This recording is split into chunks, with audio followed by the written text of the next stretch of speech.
Bismillahirrahmanirrahim. Assalamualaikum warahmatullahi wabarakatuh. Alhamdulillah wal aqibatu lil muttaqin wa la udwana illa 'alal zalimin. Asyhadu an la ilaha illallah wa asyhadu anna Muhammadan abduhu wa rasuluh. Allahumma shalli ala Muhammadin wa ala alihi wa sahbihi ajma'in. Hadirin kaum muslimin dan jamaah tarawih, jamaah Isya yang sangat berbahagia. Pertama-tama saya mengajak semua untuk sama-sama bersyukur dan memuji Allah Subhanahu wa taala. Malam hari ini kembali kita diberi oleh Allah nikmat sehat dan kesempatan, dan yang paling istimewa karena masih diberi oleh Allah iman sehingga kita melaksanakan ibadah yang kita kerjakan malam ini. Kemudian yang kedua, mari kita juga senantiasa banyak bersalawat kepada Nabi Sallallahu Alaihi Wasallam, karena semua yang dilakukan Nabi itu adalah perintah dari Allah, perkataannya adalah hukum, perbuatannya adalah contoh. Jadi tidak ada satu pun yang dilakukan tanpa berakibat hukum bagi kita, dan itu harus kita ikuti sebagai umatnya.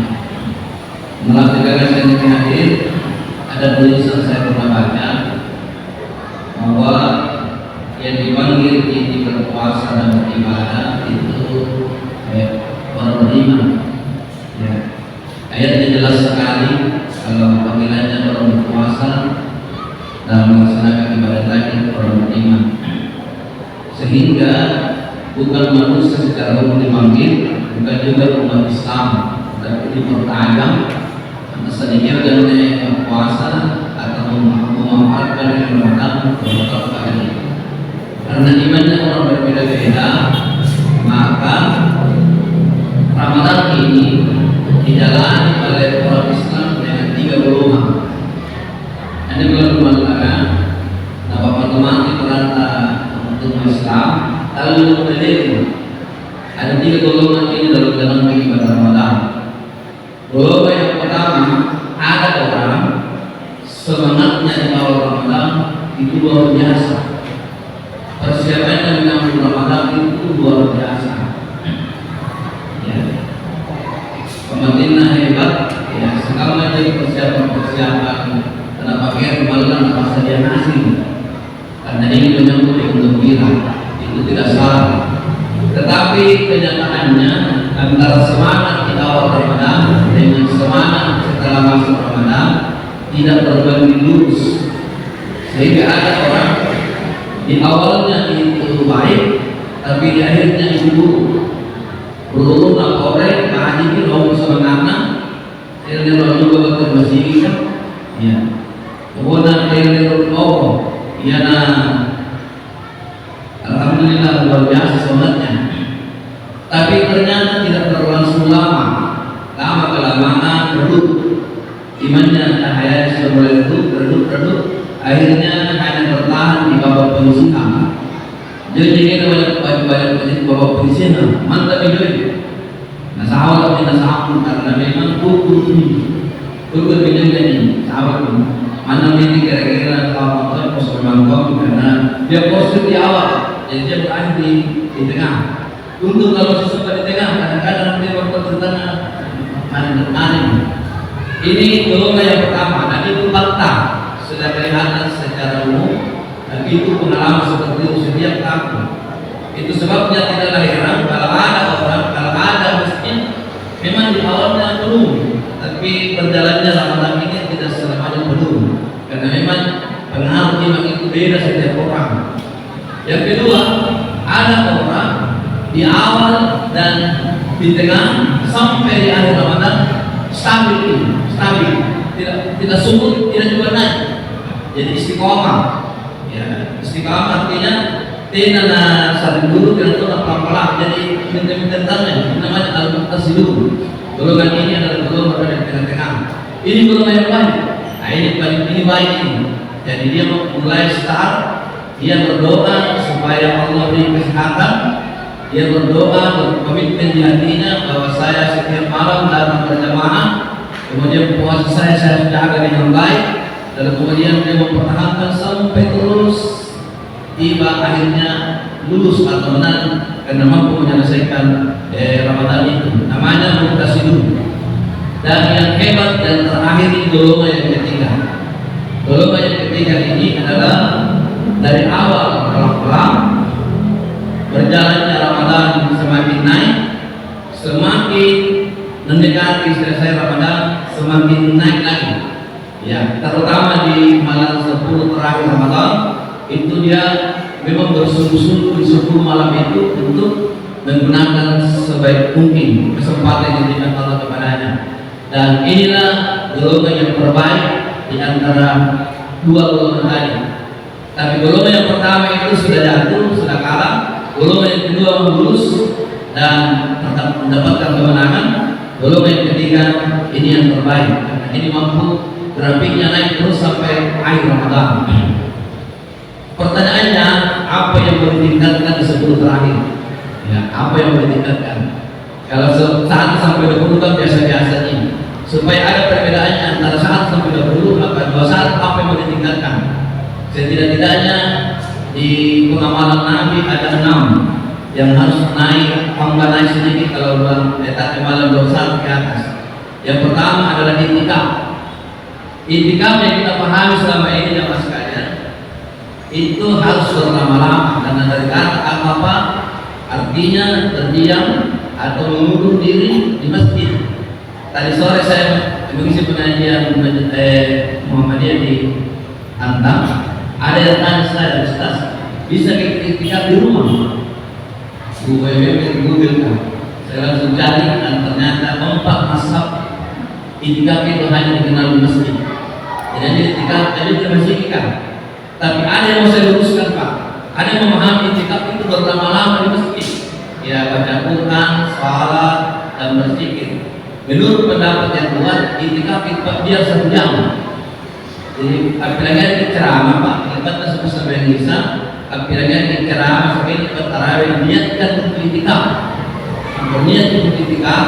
Seandainya kita hanya berada dalam masjid 1 jam, itu juga sebagian dari itikaf, masih bagian itikaf. Makanya kalau malam-malam bersama Pak, niat kita untuk itikaf. Karena bukan lamanya, yang penting persyaratannya niat dulu.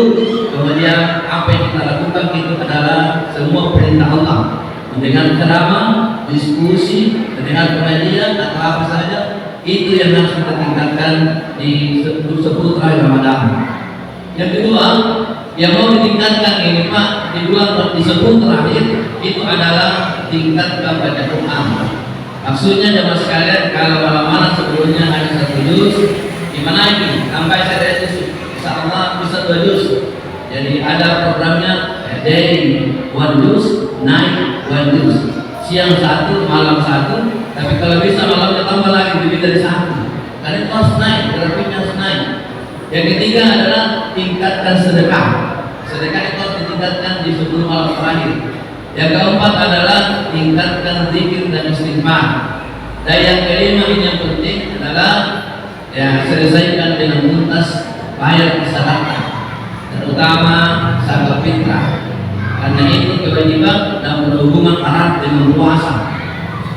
Ya, andai zakat fitrah tidak ada orang yang tidak mau bayar zakat fitrah Pak. Kenapa zakat fitrah itu kewajiban perorangan? Karena Allah tahu semua orang bisa membayar zakat fitrah. Masa tidak paling tetap dibayar? Semua orang bisa Pak. Seandainya ada orang fakir, miskin, dapat zakat fitrah, ada ulama mengatakan ketika dia mampu, maka dia juga bayar zakat fitrah kepada orang yang tidak mampu dari dirinya. Ya, jadi itu kewajiban perorangan dan ini harus dibayar sebelum dibaca khutbah Idul Fitri. Kenapa? Karena persyaratannya zakatul fitri fitratan lis-shaim wa tuqatan lil masakin wa man addaha qabla salati fa hiya zakatun maqbulah wa man addaha ba'da salati fa hiya sadaqatun minas shadaqah. Zakat fitrah itu kewajiban perorangan kepada setiap muslim baik laki-laki dan perempuan dan diselesaikan sebelum salat Idul Fitri. Karena kalau sudah selesai bukan zakat fitrah namanya, tapi itu adalah sedekah. Supaya zakat fitrah ini teratur, maka kita pilih amin. Karena dalam golongan itu, satu di antara golongan itu ada namanya amin. Amin itu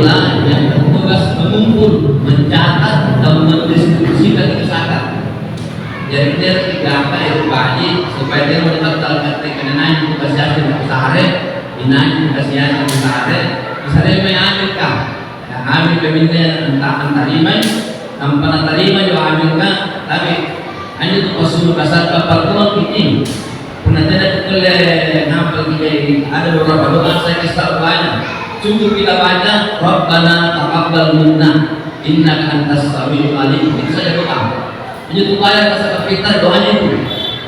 Bisa juga pasal 5 lain, tapi yang belum saya dapatkan Rabbana taqabbal minna innaka antas samiul alim. Artinya, ya Allah, terimalah zakatku sesungguhnya Engkau Maha mendengar lagi Maha mengetahui. Sementara orang yang menerima zakat, amin itu Pak mendoakan orang yang membayar zakat. Nah, apa perbuatan rupa-rupa itu? Benar di perbangan Imam Syafi'i yang populer kita baca, ajarakallahu bima a'taita wa baraka bima abqaita wa ja'alna tahura. Kalau itu satu orang. Kalau dua orang, ajarakallahu bima a'taituma. Kalau itu tiga orang pakai hum. Ya, tidak pernah dari kasih awal lagi.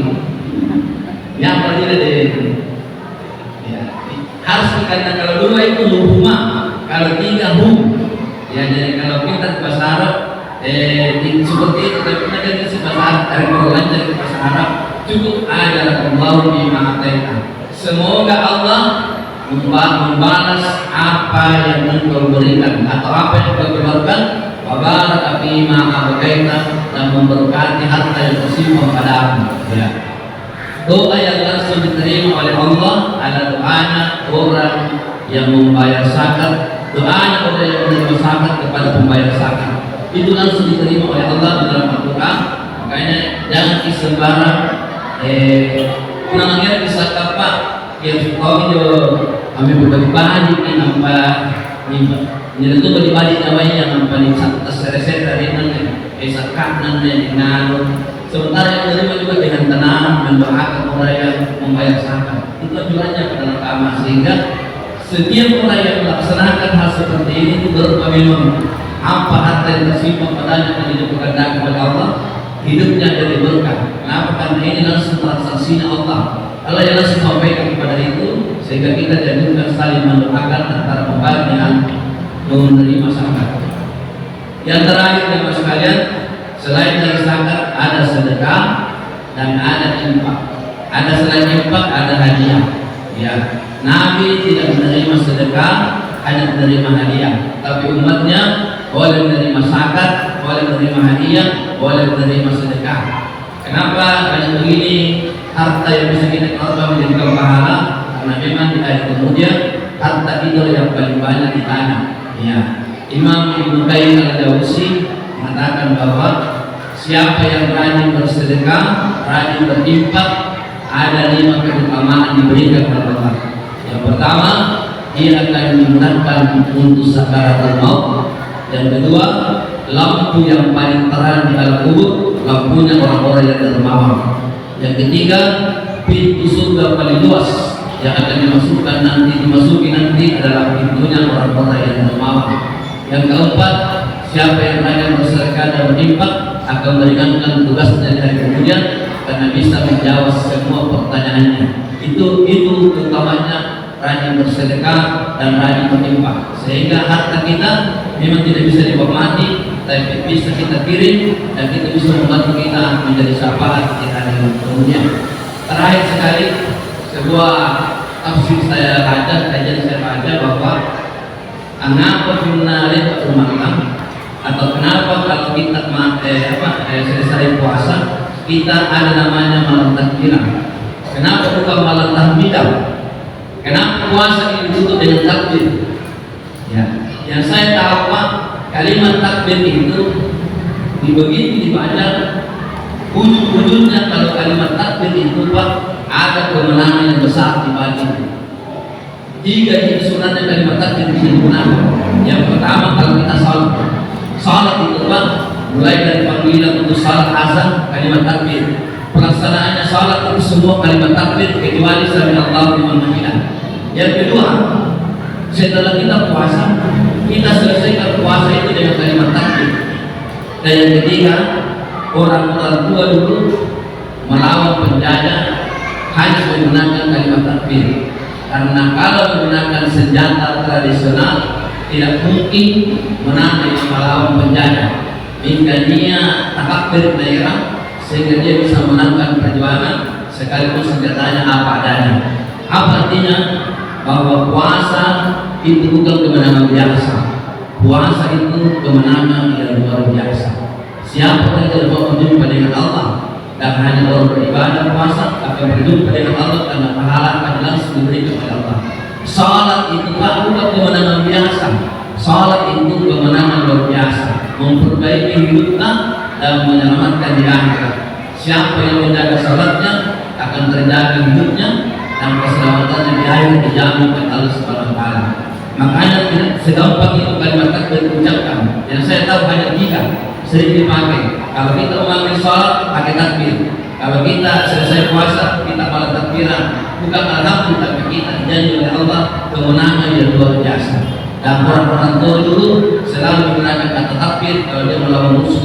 Kenapa?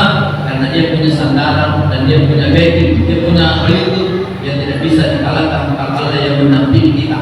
Itulah maknanya kenapa kalimat thayyibah, kalimat takbir itu digunakan dalam kehidupan kita, karena memang kita butuh bantuan dari Allah Subhanahu wa taala. Mari jamaah sekalian, saya mengajak kalau tidak bisa di golongan kedua, berada di golongan ketiga. Jangan masuk di golongan pertama. Karena golongan pertama anak-anak Allah dulu ya turunan juga seke dan kepala batu saya itu bagaimana apa saja. Dan saya tutup dengan sebuah hadis yang diriwayatkan oleh Imam Bukhari. Innamal a'malu bihawadimiha. Sesungguhnya amal itu tergantung bentuknya. Si itu dengan amal apa? Itu bagusan. Iya. Saya tahu si itu itu kalau salah apa? Tergantung akhirnya. Sesungguhnya hidup ini tergantung bentuknya akhirnya. Apa kita bisa husnul khatimah atau sebaliknya? Sama dengan semua amal tergantung bentuknya. Untuk apa kita bersemangat di awal tapi tidak bisa selesaikan? Lebih baik pelan-pelan tapi kita bisa menutup dengan baik. Itu yang paling baik, karena itu dari Rasulullah SAW. Subhanallah wa bihamdihi, asyhadu an la ilaha illa anta, astaghfiruka wa atubu ilaik. Assalamualaikum warahmatullahi wabarakatuh.